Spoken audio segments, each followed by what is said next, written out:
यहाँ उपस्थित सभी सुधीजनों को मेरा विनम्र शीर्ष नमन और मौजूद विद्यार्थियों को ढेर सारा स्नेह। Sounding good? Good enough?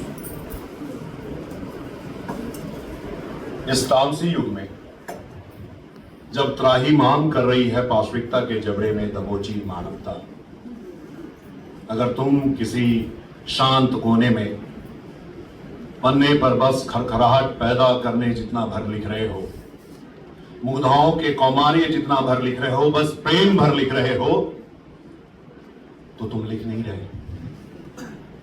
तुम्हारे लिखने से कोई निरंकुश अगर तिलमिलाने लगा है, कोई वहशी तुम्हारे लिए अपनी छुरी अगर शान पर चढ़ाने लगा है, तो समझ लो तुम वाकई लिख रहे हो।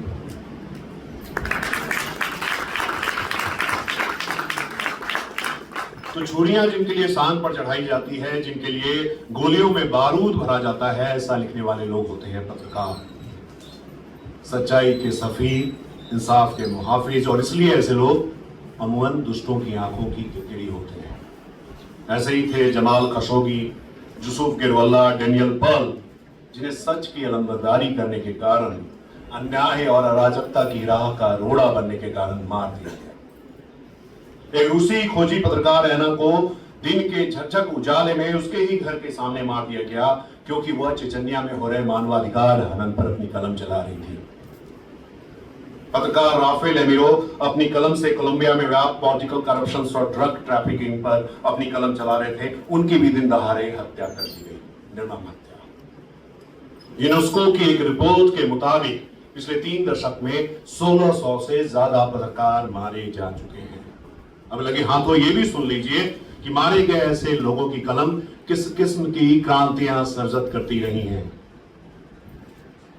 अमेरिकी पत्रकार बॉब वुडवर्ड और कॉल बर्नस्टीन की कलम ने वाटरगेट स्कैंडल का पर्दाफाश किया और अंततः तत्कालीन भ्रष्ट अमेरिकी राष्ट्रपति रिचर्ड निक्सन को इस्तीफा देने के लिए मजबूर कर दिया। पत्रकार गैरी वेब ने तो डार्क अलायंस नाम की अपनी न्यूज़पेपर सीरीज के जरिए दुनिया के सामने CIA जैसी शक्तिशाली गुप्तचर संस्था का ड्रग माफिया के साथ गुपचुप चल रहे सांठगांठ को उजागर किया। CIA जो कानूनी दायरे के बाहर जाकर हिंसक तरीकों से अपने काम को अंजाम देने के लिए जाना जाता रहा है, उनसे बैर लेने का दुस्साहस एक ऐसी ही कलम कर सकती थी जिसकी रीढ़ की हड्डी सीधी। बोस्टन ग्लोब की रिपोर्ट बैटरियल क्राइसिस इन द